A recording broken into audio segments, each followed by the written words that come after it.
Mari kita siapkan diri kita semua, waktu kita, kebersamaan kita semua untuk mulai masuk dalam ibadat jam kerahiman.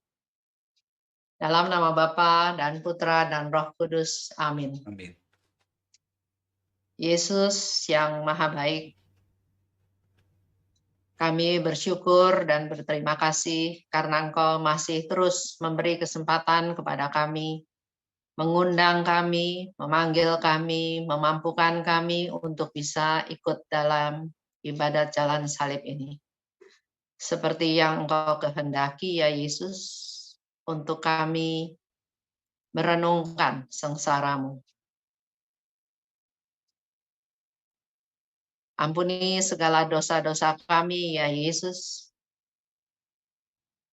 Layakkan kami untuk mengikuti permenungan ini, untuk ikut dalam sengsara-Mu.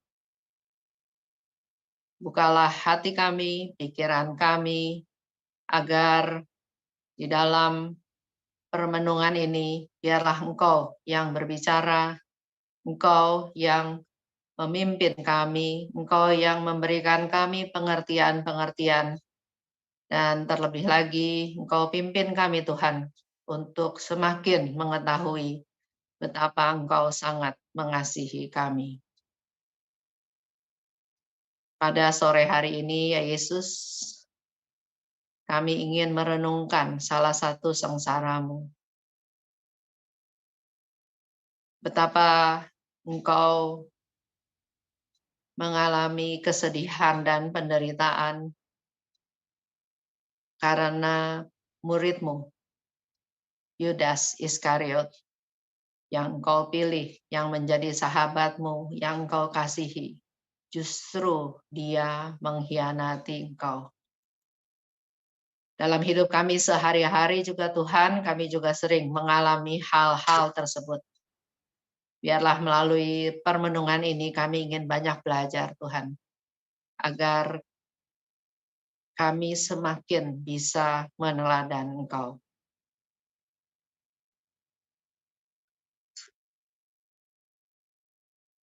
Dalam hidup kita sehari-hari, baik Bapak Ibu yang bergabung dalam ibadat ini, pasti atau mungkin sebagian besar pernah merasakan bagaimana rasanya dikhianati. Dan biasanya kalau kita dikhianati, reaksi kita adalah kita marah ya, marah besar. Apalagi kalau yang mengkhianati kita itu adalah orang-orang yang sangat kita kasihi.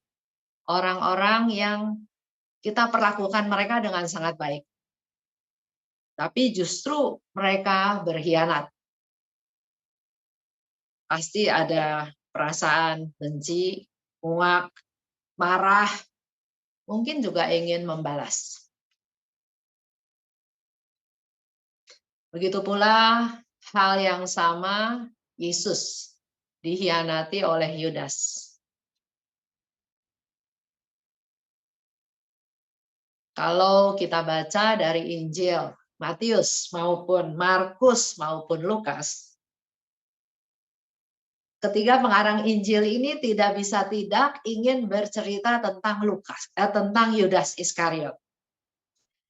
Khususnya tentang pengkhianatan Yudas. Kita tahu dari tiga pengarang Injil cerita tentang Yudas Iskariot. Waktu itu Yudas pergi dari malam perjamuan terakhir. Dia pergi kepada imam. Dan kita juga tahu, atau kalau kita perhatikan gambar yang tampil di layar HP kita masing-masing, kita melihat Yudas mencium Yesus. Tindakan mencium biasanya kita lakukan kepada orang yang kita kasihi, sebagai bukti kita mengasihi dia, sebagai bukti kita peduli padanya. Tapi yang dilakukan oleh Yudas, justru dia mencium Yesus, bukan karena mengasihi Yesus, tapi karena dia mau memberi tanda kepada tentara-tentara, serdadu-serdadu, untuk menangkap Yesus. Dari cerita pengarang Injil kita tahu juga Yudas menyesal. Dan akhirnya Yudas mengakhiri hidupnya dengan gantung diri.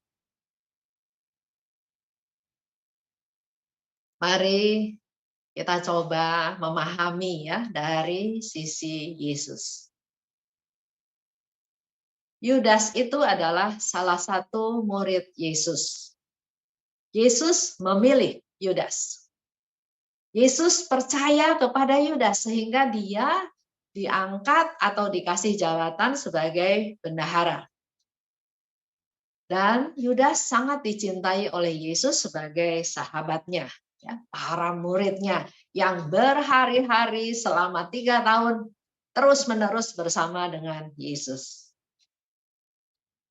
Tapi Yudas menyerahkan Yesus ke tangan musuhnya, yaitu ke tangan para imam yang memang ingin menghukum Yesus, yang memang ingin membunuh Yesus. Padahal Yesus adalah orang yang paling tidak bersalah atau orang yang tidak bersalah sama sekali yang ada di dunia ini. Dia menolong orang, dia menyembuhkan orang, dia memberi makan orang, dia memberikan pengajaran, dia mewartakan keselamatan, dan banyak hal. Dari dia dipilih Yesus, dicintai Yesus, dipercaya Yesus, yang dilakukan oleh Yudas sebagai balasannya adalah justru Yudas menjual Yesus dengan beberapa keping perak. Nah, yang menjadi pertanyaannya adalah siapa yang bertanggung jawab atas kematian Yesus? Apakah Yudas saja? Yudas pergi menjual Yesus kepada para imam. Jadi di sini kita lihat perbuatan dosa Yudas bukan semata-mata murni Yudas sendiri, tapi juga para imam. Dia ikut berdosa, ikut berperan menangkap Yesus, membunuh Yesus. Kita tahu lagi ceritanya, setelah Yesus ditangkap, Yudas menyesal. Dan dia pergi lagi ke para imam. Dia mau kembalikan uangnya. Begitu pula dalam hidup kita sehari-hari ya. Kalau kita melakukan kesalahan, kita tahu salah, terus kita menyesal. Apakah para imam menerima uang tersebut? Enggak diterima. Karena imam nggak terima uang itu, Yudas juga mau mengembalikan uang itu, nggak ada yang terima. Akhirnya uang itu sama Yudas dilempar di dalam sinagoga. Di dalam keheningan sinagoga terdengar suara gemerincing uang ya yang dilempar ke lantai. Dan buat Yudas itu menjadi semacam satu teguran. Kamu berdosa, kamu berdosa, kamu berdosa. Karena kamu menjual Yesus.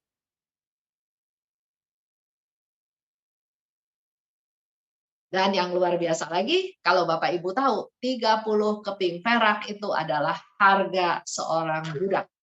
Artinya, Yudas menjual Yesus dengan harga seorang budak.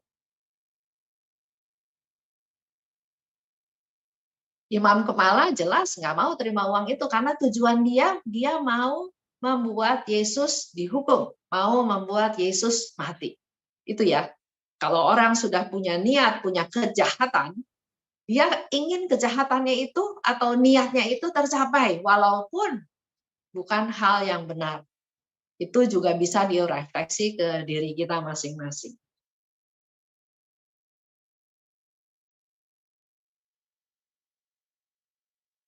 Apa yang dilakukan Yudas berikutnya? Dia tahu dia bersalah. Oleh sebab itu dia mau kembalikan uangnya, tapi imam nggak mau terima uangnya. Maka dia mencari cara lain untuk seolah-olah menebus dosanya. Di mana uang itu juga dia tidak pakai, tapi dia pakai untuk membeli ladang darah. Di situ disebutkan di mana ladang darah itu atau ladang itu nanti dipakai untuk menguburkan orang-orang yang sudah meninggal.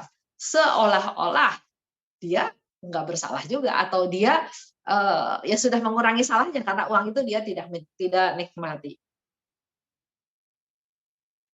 Pertanyaannya buat kita semua, apakah kita juga ada di antara kita yang melakukan perbuatan menyumbang untuk kepentingan orang lain, tapi dari uang yang tidak halal? Nah, pertanyaan kembali lagi, apakah dalam hal ini hanya Yudas yang berdosa?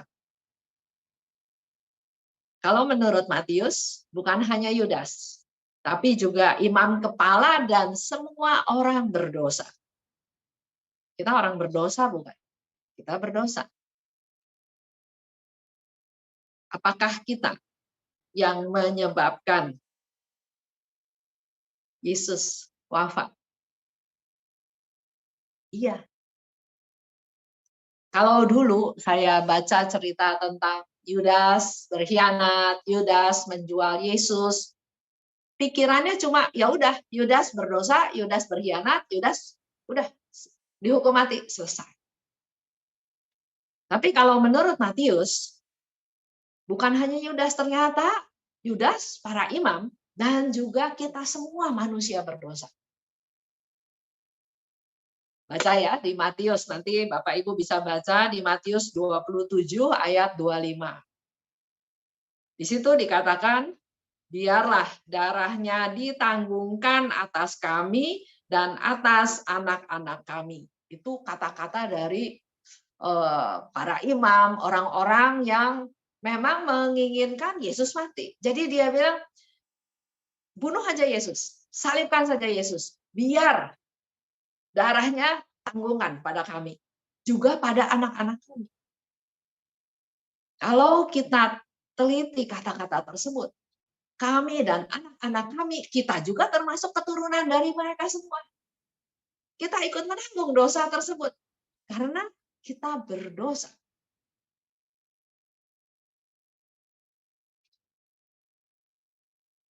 Pertanyaan lebih lanjut, apakah saya pernah mengkhianati Yesus? Ini mungkin menjadi pertanyaan untuk kita masing-masing ya. Apakah saya tidak pernah mengkhianati Yesus? Atau apakah saya pernah mengkhianati Yesus? Kalau kita berdosa, kalau kita melanggar hukumnya Tuhan, sebetulnya kita sudah mengkhianati Yesus. Cuma bedanya, Yudas menjual Yesus kepada para imam, kita mengkhianati Yesus karena kita tidak setia, kita tidak taat padanya.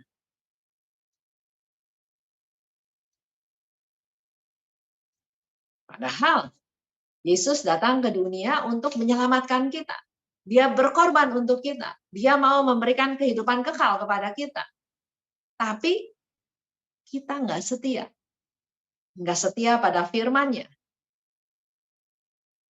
Yudas jelas kerasukan setan. Dia ada godaan. Godaan materi ya, terima 30 keping perak. Godaan juga bahwa dia punya relasi yang bagus dengan para imam. Sehingga dia bisa menjual Yesus. Juga godaan yang lain, Yudas merasa saya bisa melakukan apa yang saya mau. Ada kesombongan. Saya bisa. Itulah yang menjadi satu kesombongan dari Yudas.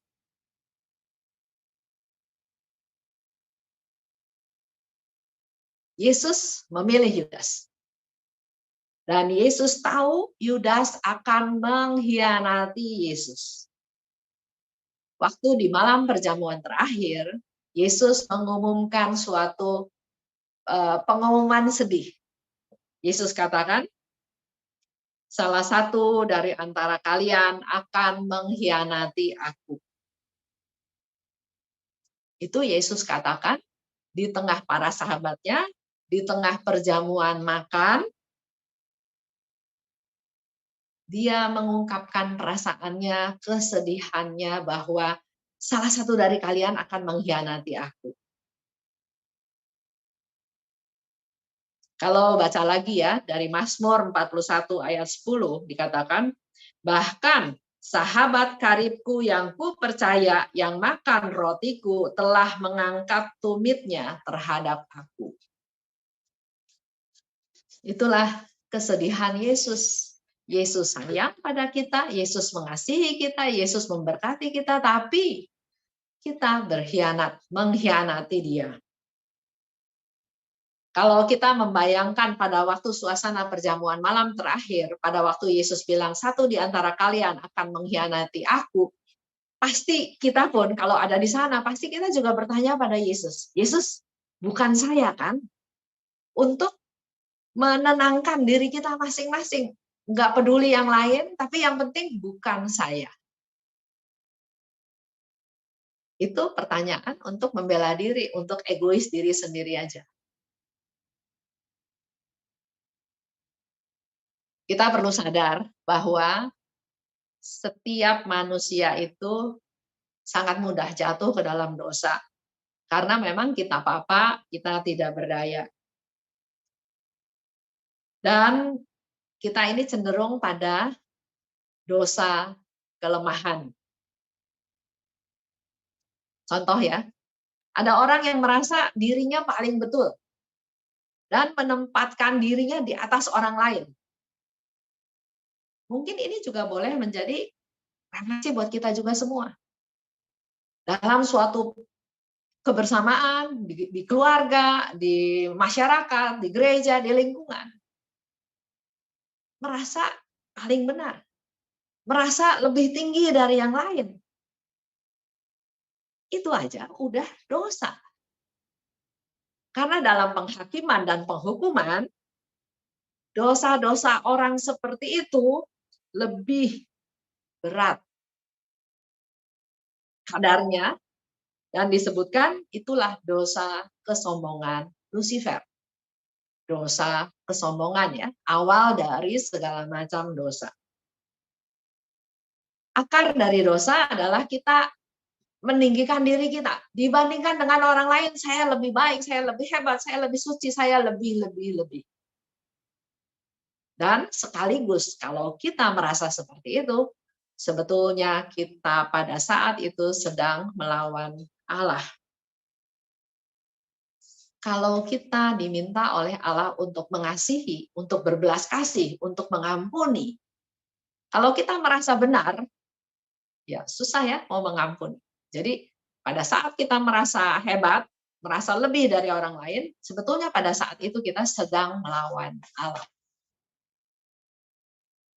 Coba kita hening ya, kita hening sebentar dengan suatu pertanyaan tadi.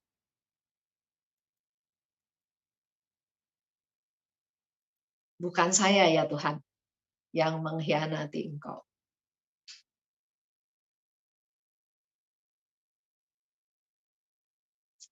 Kita hening ya sebentar. Coba kembali merenungkan penderitaan Yesus, kesedihan Yesus dengan sikap tindakan yang dilakukan oleh Yudas. Dan ternyata menurut Matius bukan hanya Yudas yang menyebabkan Yesus wafat.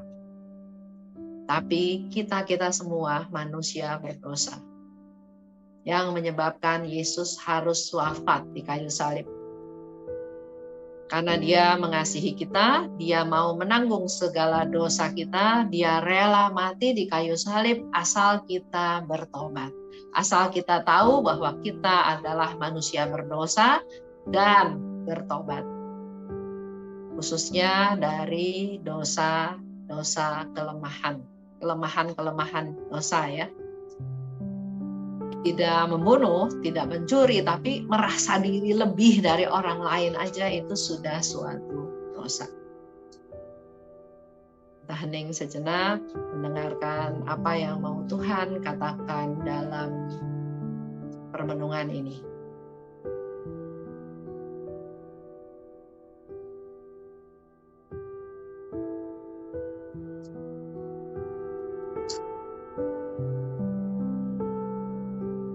Saya iringi dengan satu lagu, tapi saya minta Bapak Ibu nggak usah ikut bernyanyi, terus merenung, buka hati, buka pikiran, apa yang mau Tuhan sampaikan.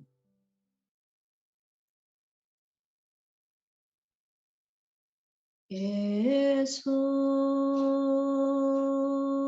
Yesus, Yesus, Yesus, Yesus, Yesus,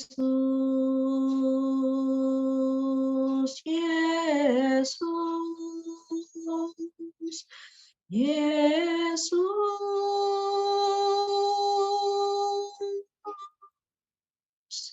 Yesus, Yesus, Yesus,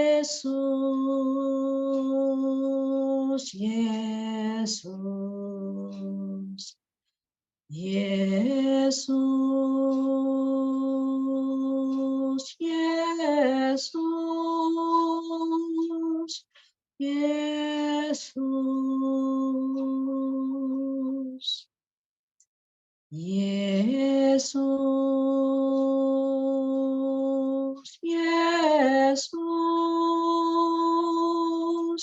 Yesus, Yesus,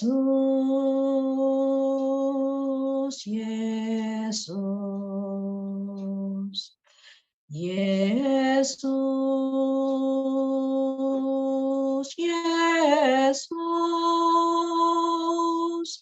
Yesus, Yesus,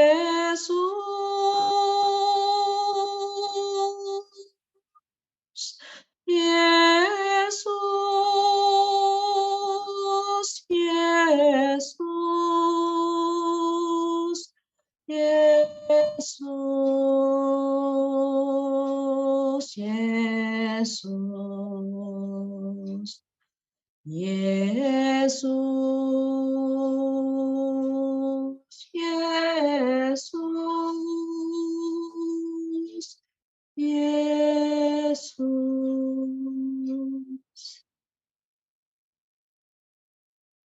Ya Yesus, sering kami juga berpikir bahwa orang-orang yang berbuat jahat itulah yang menanggung dosa mereka sendiri. Tapi melalui permenungan ini Tuhan, Engkau ingatkan kami bahwa penderitaanmu sampai Engkau dijatuhi hukuman mati, sampai Engkau dijual, sampai Engkau harus menderita sedemikian rupa karena dosa-dosa kesombongan kami Tuhan. Merasa benar, menganggap orang lain lebih rendah, merasa diri lebih tinggi. Itulah akar dari dosa. Terima kasih Yesus atas pencerahan yang sore hari ini Engkau berikan. Ampunilah segala dosa-dosa saya. Ingatkan saya terus Tuhan, bahwa ada banyak Yudas-Yudas, dan saya juga termasuk Yudas-Yudas yang mengkhianati Engkau dengan tidak melaksanakan firman-Mu, dengan lebih mengutamakan kepentingan diri sendiri, kenyamanan diri sendiri. Ampuni saya ya Tuhan. Ampuni saya supaya melalui peristiwa jam kerahiman ini, Engkau limpahkan rahmat-Mu Tuhan. Rahmat yang memancar dari hati-Mu yang maha rahim. Karena Engkau tahu kami manusia berdosa. Engkau rindu memberikan kekuatan rahmat untuk kami. Yang Engkau harapkan dari kami Tuhan, kami membuka diri. Dan pada saat ini kami mau membuka hati kami masing-masing Tuhan. Basuhlah hati kami yang hitam menjadi bersih. Basuhlah pikiran kami Tuhan. Basuhlah segala hal yang bukan berasal daripada-Mu. Biar dari hari ke hari kami boleh semakin hidup berkenan kepada-Mu. Kami mohon. Kabulkanlah doa kami ya Tuhan. Silahkan kalau ada yang mau doa spontan.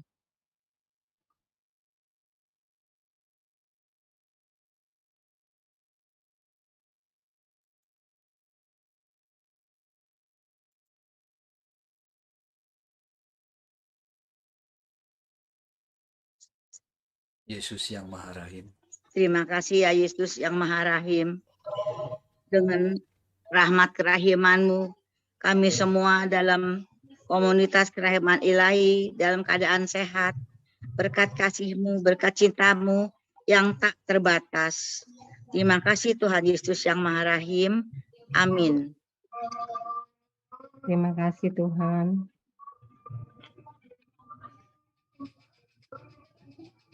Tuhan Yesus yang Maha Rahim,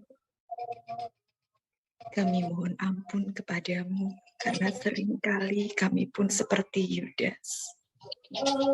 Jika dalam hidup kami sehari-hari, kami sering menghakimi orang lain.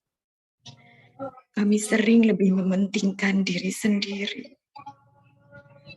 Tuhan, berikanlah kami rahmat-Mu agar kami boleh hidup semakin rendah hati dan semakin memancarkan belas kasih kepada orang lain, seperti yang Engkau kehendaki, agar hidup kami sungguh boleh menjadi alat-Mu dan memuliakan nama-Mu. Kami mohon. Kabulkanlah doa Inilah kami ya doa kami ya Tuhan. Tuhan.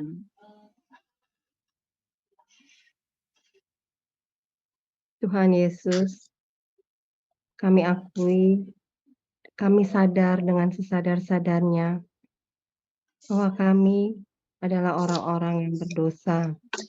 Dengan begitu banyak kesombongan kami yang telah melukai hati-Mu.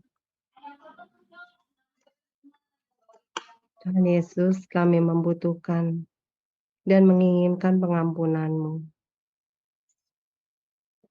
Kami berterima kasih atas pengorbanan-Mu di kayu salib sebagai penebusan dosa kami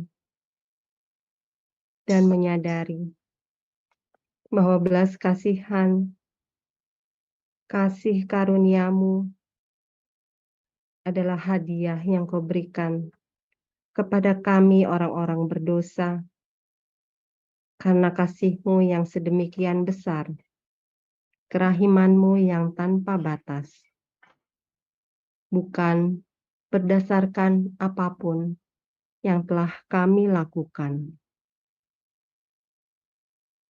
Bersihkan kami dan jadikan kami anak-anak-Mu dengan iman. Kami menginginkan Engkau masuk ke dalam hati kami semua sebagai Juru Selamat dan Tuhan atas hidup kami. Kami mohon, kabulkanlah doa kami ya kami ya Tuhan.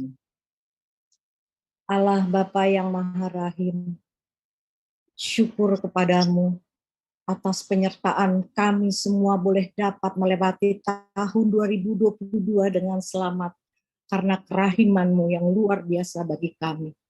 Terima kasih Tuhan, sehingga kami boleh Tuhan mengawali tahun 2023 ini Tuhan dengan hati yang baru, dengan keadaan sehat jasmani dan rohani kami Tuhan, dengan kerendahan hati kami boleh Tuhan Yesus untuk senantiasa menaati perintah-Mu, sabda-Mu yang sungguh-sungguh menghidupkan kami, yang sungguh-sungguh menyemangati kami, yang sungguh-sungguh Tuhan membawa kami kepada kerahiman-Mu Tuhan.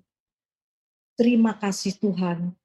Mampukan kami untuk senantiasa bersama-sama Tuhan, untuk dapat mengabarkan kerahiman-Mu Tuhan dengan belas kasih-Mu.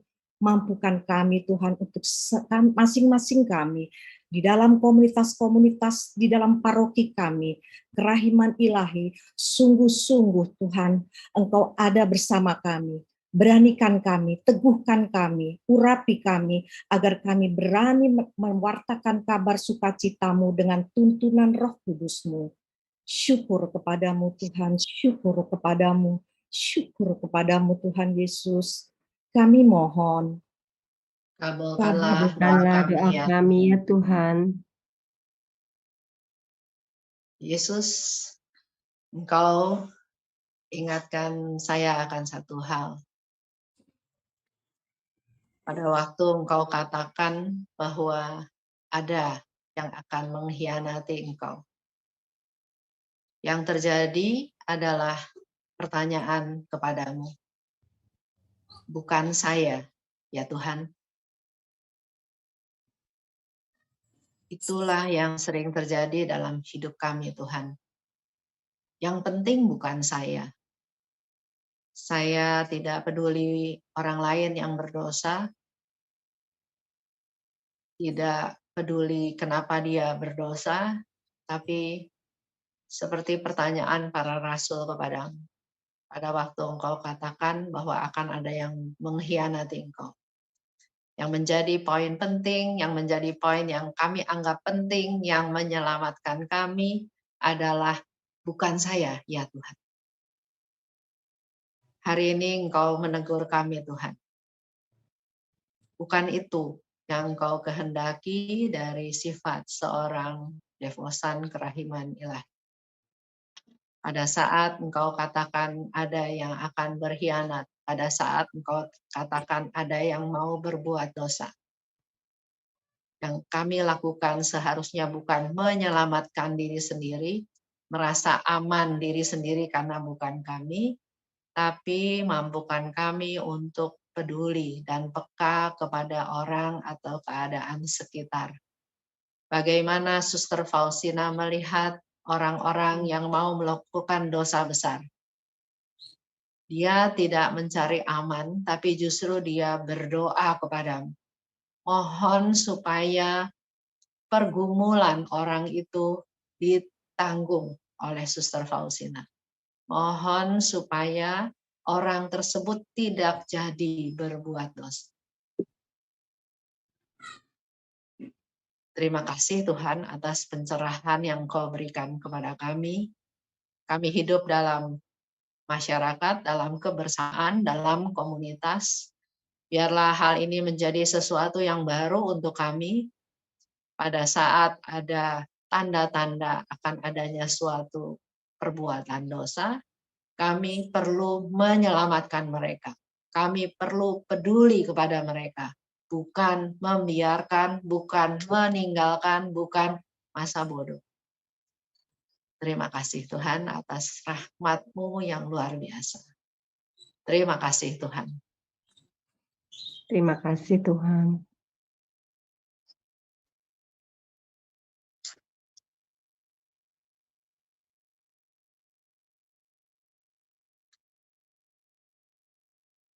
Kita hening sebentar, kita berdoa di dalam hati kita masing-masing. Tuhan Yesus menyediakan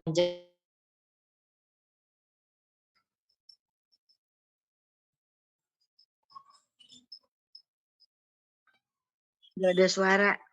Gak ada suara, Bu Esther.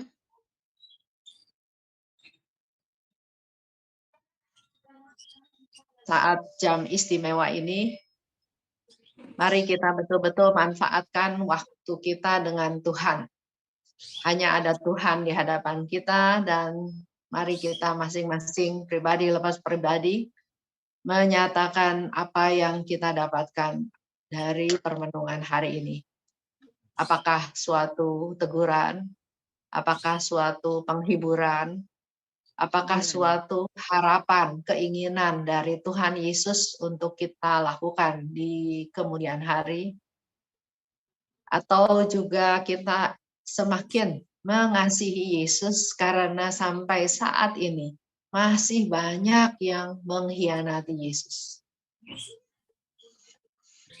Minta pada Tuhan untuk supaya bukan menjadi orang yang mengkhianati Dia, tapi sekaligus juga minta kepekaan dari Tuhan supaya juga kita bisa seperti Suster Faustina, peka untuk menyelamatkan orang-orang yang mau berbuat dosa.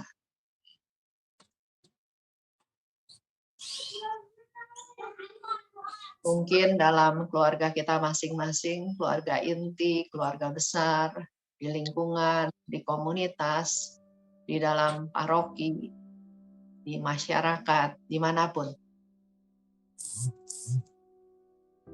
Supaya hanya kerahiman Tuhan yang berkuasa dalam hidup ini. Bukan kebencian, bukan pengkhianatan, bukan kedosaan. Tapi mari kita menjadi tentara-tentaranya Tuhan untuk supaya orang-orang jangan semakin berbuat dosa.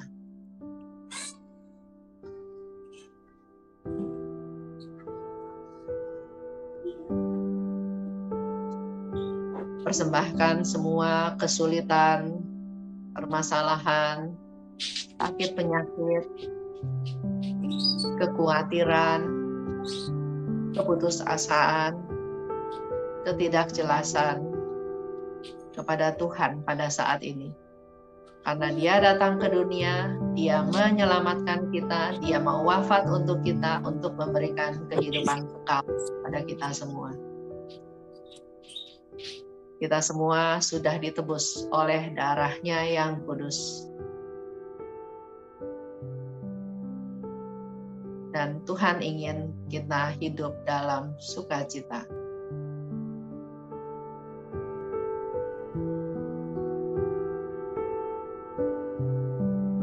Kami mohon, Kabulkanlah doa kami ya Tuhan. ya Tuhan. Terima kasih Yesus, karena cinta-Mu pada kami manusia yang berdosa ini. Engkau rela menderita dan wafat di salib. Kasih-Mu mengalahkan kejahatan dan dosa-dosa kami. Oleh sebab itu kami sungguh bahagia Tuhan, karena melalui ibadat jam kerahiman ilahi ini, kami menjadi punya kepastian dan tidak ragu lagi bahwa dosa-dosa kami sudah Engkau tebus. Dan kami sudah diampuni. Amin. Terima kasih Tuhan. Terima Amin. kasih Tuhan. Dalam nama Amin. Bapa, Putra, dan Roh Kudus. Amin. Amin. Dan Roh Kudus. Amin. Oh Yesusku, ajarlah Sore aku hari ini. membuka pintu kerahiman dan kasih kepada setiap orang yang memintanya. Yesus pemimpinku, ajarlah aku agar semua doa dan perbuatanku dapat membawa materai kerahiman-Mu.